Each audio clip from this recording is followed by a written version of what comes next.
corazón para que estemos atentos a oír, como lo estuvo Lidia. Amén.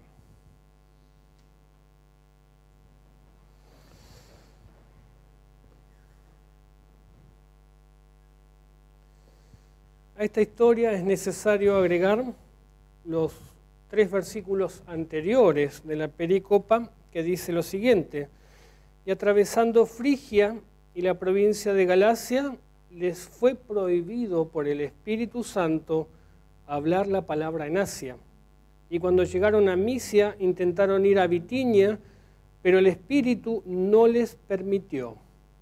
Y pasando junto a Misia, descendieron a Troas. Y allí es donde recibe esta visión. El libro de Hechos nos muestra que la misión pertenece a Dios y que es solamente bajo la actuación del Espíritu Santo. Cuando la Iglesia se hace cargo de la misión, sin la dirección de Dios, probablemente va a ir en direcciones equivocadas y van a haber intentos abortados, gastando recursos, a veces quemando personas y provocando solamente decepción. Y de esto tenemos varios ejemplos aquí en la Argentina. La misión no pertenece a la Iglesia, sino que pertenece a la obra del Espíritu Santo. Y luego de que el Espíritu Santo les prohibiera, dice, hablar la palabra, como el apóstol Pablo allí recibe una visión que decía: pasa por aquí, pasa por Macedonia y ayúdanos. Y allí se dispusieron, dice, a ir a Macedonia porque daban por cierto que Dios los llamaba para que anuncien el Evangelio. Los apóstoles recibieron de Dios mismo esta dirección. Hoy nosotros lo hacemos a través de la palabra externa, a través del llamado y del envío de la Iglesia. Algo parecido pasó hace más de 110 años en el inicio aquí de la Hiela. Y es interesante que utilizó el pastor Matesius las mismas palabras del texto bíblico. Pasa por aquí y ayúdanos. Y así vemos que el Evangelio siempre tiene pies hermosos que llevan la salvación. Y allí el apóstol Pablo y sus compañeros ya se fueron al puerto, pasaron, dice, por Samotracia y de ahí a Neópolis, y no se detuvieron, salvo hasta llegar a Filipos, que era la primera provincia romana. Y allí estuvieron unos días sin saber qué hacer, buscando sinagogas, pero ya habían sido expulsados los judíos. Ellos estaban sometidos a la dirección de Dios en la misión, así como lo estamos nosotros hoy en día. Pero muchas veces pensamos que Dios, a través de sus medios, es algo que es muy pobrecito, que necesitamos ayuda, y entonces nos da lástima y sentimos aprecio por la obra de Dios, y allí queremos ir a cualquier parte y hacer de todo. Muchas veces queremos disponer de Dios y colocarnos en el lugar de Dios diciendo cómo se va a hacer la misión, cuándo, el cómo, el qué también de la misión. Muchas veces colocamos allí nuestras intenciones humanas, nuestras estrategias, nuestros hermosos pensamientos, nuestra fuerza, y creemos que la misión se hace con las voluntades de las personas. Entonces buscamos gente de buena voluntad que nos ayuda, pero desconocemos lo que está pasando allí, porque lo que el Espíritu Santo no obra no va a dar los frutos del Espíritu. Probablemente vamos a reunir a un grupo social, un grupo humano maravilloso, pero sabemos que esto no es de Dios, termina siendo pecado. El texto nos muestra que la acción siempre es de Dios y lo hace a través del ministerio de la predicación. El Evangelio tiene pies y son sus ministros. Y solo el Espíritu Santo actúa a través de los medios de gracia, predicada por aquellos que Él quiere que sea hecho, administrados los sacramentos por aquellos que Él quiere que lo administren, para representarlos y para ser su embajador. Y también en las vocaciones, allí a través de la consolación mutua, el Espíritu Santo obra. Todo lo que sucede fuera de estos medios no tenemos la seguridad de que sea de Dios. Y cuando vemos que el diablo utiliza la palabra de Dios, allí nos asustamos, porque la utilizó con Eva, la utilizó con Jesús y a veces también la utiliza con las personas en la actualidad. No porque use la Biblia o la palabra de Dios, viene de Dios. Y no porque utilice la palabra, allí van a producir los frutos de conversión. Porque la palabra se puede utilizar para mentir, para matar, para traicionar. La palabra de Dios se puede utilizar para hacer morir a la otra persona. Nuestra comprensión y razón no entiende esto, porque lo considera como un medio hermoso, y así lo es, pero en las manos del Espíritu Santo, no en las manos de la mentira y del reino de Satanás. Y esto no solamente se trata de pastores, sino también de las vocaciones, y especialmente en nuestras familias. Allí, como dice el Catecismo Menor, el jefe enseña a los suyos el Evangelio y es pastor en su casa. Entonces, a veces nos preocupamos en la misión por los de afuera, por los que están perdidos, pero descuidamos nuestra primera iglesia, que es nuestra casa, y nuestros hijos, cuando son grandes, terminan en el mundo, terminan perdidos.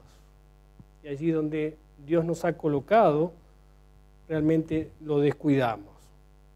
Y dice nuestro texto que el apóstol Pablo, saliendo fuera de la ciudad, junto al río donde solía hacerse la oración, se encontró con mujeres y allí les comenzó a hablar. Y la sorpresa para ellos y para los suyos es que el Evangelio fue anunciado a mujeres, no se lo esperaban, y más entendiendo lo que las mujeres significaban en la cultura de aquel entonces. Ellos no esperaban, pero sabemos que Dios hace cosas inesperadas y fuera de nuestras lógicas y fuera de nuestra razón para su obra. El nombre de la que allí relata nuestro texto es Lidia. Ella no era judía, probablemente era conversa al judaísmo. No se nos dice allí, ¿no? Pero sí se nos dice que era una mujer de negocios, de telas de púrpuras. Probablemente una mujer viuda por estar a cargo de este negocio y porque era raro ver a una mujer en los negocios. Ella no era de la zona ahí, sino que era de Tiatira, una ciudad de Asia Menor, famosa por su industria textil. Y la púrpura era solo para los ricos, por lo que se supone que esta mujer era de muy buenos recursos. La púrpura ha significado históricamente estatus y riqueza. Ahora, para el mundo occidental, la púrpura significa arrepentimiento, especialmente arrepentimiento. A orillas del río, Lidia, dice el texto, que escuchó el Evangelio por la predicación de la palabra. Y dice el texto que el Señor abrió el corazón de ella para que estuviese atenta a lo que Pablo decía. Lidia escuchó el Evangelio. La fe viene por el oír. Y luego se nos dice que ella y su casa fueron bautizados. Dios puso allí su propio nombre sobre la frente y sobre el pecho de ella para hacerla su hija. Y juntamente con su casa. Esto fue para con toda la familia. Inmensa bendición. Palabra y bautismo, haciéndola parte y haciéndola la primera conversa de esta región. La historia de salvación es la historia del Espíritu Santo, quien llama, congrega, ilumina y santifica, nos reúne en su iglesia. Esta mujer fue bautizada allí mismo, no esperó a que vengan los padrinos, los padres, o que haya alguna fiesta especial, así como hoy en día solemos hacer. El bautismo inmediatamente, porque así vemos que han sido los bautismos en el Nuevo Testamento, inmediatamente. La historia tiene una acción tremenda después de haber recibido la fe y el don de salvación. Y la historia es que ella allí quiere hospedar al apóstol Pablo y a sus compañeros, pero se somete a la autoridad apostólica porque dice: si ha juzgado en que sea fiel, venid a mi casa. Y aquí habla de la hospitalidad como un fruto de la fe. Y muchas veces creemos que la hospitalidad es abrirle la casa a los amigos, a la familia, o cuando viene algún extranjero somos hospitalarios, pero en realidad orgullosos de nuestro lugar o de nuestro país y le queremos mostrar. Pero la hospitalidad va más allá, tiene que ver con recibir, con la recepción. Tiene que ver con hacernos parte unos con los otros o parte de ellos mismos. Recibimos a quienes son amigos y eso está bien. Pero la recepción tiene que ver con la comunión, con la verdadera comunión que viene de la fe. Por eso dice el texto de 2 Juan, el versículo 10 y 11, si alguno viene a vosotros y no trae esta doctrina, no lo recibáis en casa, ni le digáis bienvenido, porque el que dice bienvenido participa de sus malas obras. Entonces, recibir a alguien es entrar en comunión. Y aquí Lidia estaba recibiendo a los mensajeros del Señor. No puedo mostrar mi hermandad cuando solamente me quiero aprovechar de aquellos que recibo en mi casa. Cuando solamente me interesa beneficiarme por conveniencia, sea por quién es la persona, sea por los recursos o los contactos que tenga.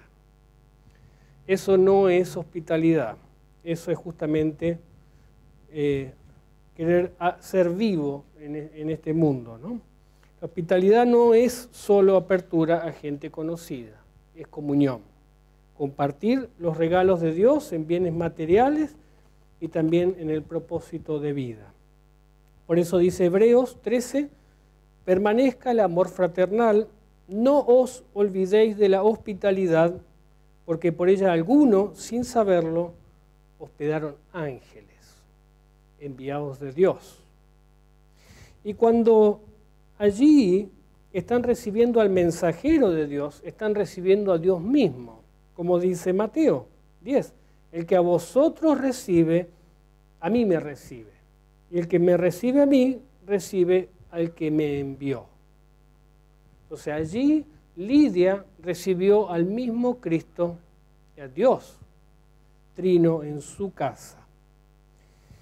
Y no siempre la palabra de Dios encuentra la acogida necesaria.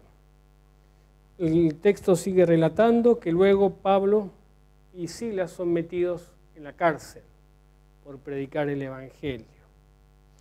Por eso allí recordamos que el Evangelio tiene su cruz, como Jesús les había dicho a los apóstoles. Hablando del fin del mundo, dice, pero antes de estas cosas os echarán mano y os perseguirán y os entregarán a las sinagogas y a las cárceles y seréis llevados ante reyes y ante gobernadores por causa de mi nombre. Y esto será ocasión de dar testimonio. El Evangelio trae la cruz, que es el rechazo y la soledad. Y el mismo Cristo dice allí, se habla de Cristo en el Evangelio de Juan, que a los suyos vino y los suyos no lo recibieron. No tuvo lugar para nacer, tuvo que nacer en un establo. Siendo bebé lo persiguieron y tuvo que exiliarse en Egipto. Su pueblo se admiró de sus enseñanzas su pueblo natal, pero después lo quiso tirar por un barranco. Allí fue su propio pueblo también quien clamó a gran voz diciendo: crucifícalo. Sus amigos lo abandonaron, Judas lo traicionó, Pedro lo negó y finalmente hasta Dios mismo lo abandonó. Dios mío, ¿por qué me has desamparado? Jesús padeció y murió por tus pecados. Murió por el rechazo al Evangelio que vos has dado. Murió por la maldad que hay en vos a veces de aprovecharte de personas cuando te vienen a ver. Murió Jesús por las maldades tuyas, por todas las cosas que a veces planificás en lo secreto, en contra del Evangelio. Jesús murió por todo eso y padeció, y su costo fue su vida. Quedó solo, hasta Dios mismo lo abandonó. Y él, al allí ir y patear las puertas del infierno, asumir la muerte, él ahora te da un lugar maravilloso para el cual puedas ser hospedado. Y por eso dice: en la casa de mi Padre muchas moradas hay. Si así no lo fuera, yo no los hubiera dicho. Voy pues a preparar lugar para ustedes. Cuando recibimos el Evangelio en nuestra casa, estamos recibiendo un lugar en el cielo. Y Cristo es quien nos recibe. Cristo es el hospedador. Pero no es solo de paso, sino que es para vivir para siempre. Y hoy disfrutamos de esa hermosa presencia de Cristo en su palabra, en su casa, que es esta casa de adoración, que es esta casa donde Él nos viene a servir. Y como dice el Salmo 23:5, aderezas mesas delante de mí en presencia de mis angustiadores, en presencia de mis enemigos, en presencia del diablo que me quiere siempre derribar y colocar falsa doctrina, en presencia de mi propia carne con la cual lucho por mis pecados y por mi orgullo, en presencia de este mundo que me quiere decir y dar la agenda de lo que es mi vida cristiana y lo que es la vida de la iglesia. En presencia de todos ellos, Él nos coloca en su casa una mesa, tiende una mesa tremenda de deliciosos manjares, que son su cuerpo y su sangre, para darnos verdadera vida y para darnos salvación. Y así es el Evangelio. El Evangelio, así como en Lidia, la fe produce misericordia y hace que abramos nuestra casa de par en par para los mensajeros de Dios, que seamos hospedadores. Y allí Lidia nos muestra un corazón hospitalario, pero en realidad nos muestra un corazón lleno del Evangelio, como es el que Dios nos da y nos está dando por medio de, en este día, del perdón de nuestros pecados. Esta historia trata de una mujer que escucha la palabra y obra en misericordia. Pastores y estudiantes, hay un requisito allí que coloca el apóstol Pablo para sus vidas y que dice: es necesario que el obispo sea hospedador. Damos gracias a Dios entonces por darnos esta palabra que produce frutos en abundancia en nuestra vida para con nuestro prójimo, pero que más allá de esos frutos nos da ya un lugar en los cielos, nos da identidad, nos da pertenencia, nos da herencia, juntamente con Cristo en los lugares celestiales. Hoy celebramos con Lidia y todas las mujeres del Evangelio y del Nuevo Testamento y de todos los tiempos, porque la salvación llegó a su casa y ella abrió la casa para los mensajeros de Dios. Que el Espíritu Santo nos confirme en esta verdad, que podamos vivir sabiendo y viviendo bajo la cruz de Cristo. Amén. Y la paz de Dios, que sobrepasa todo nuestro entendimiento, guarde nuestros corazones y nuestras mentes en Cristo Jesús para vida eterna. Amén.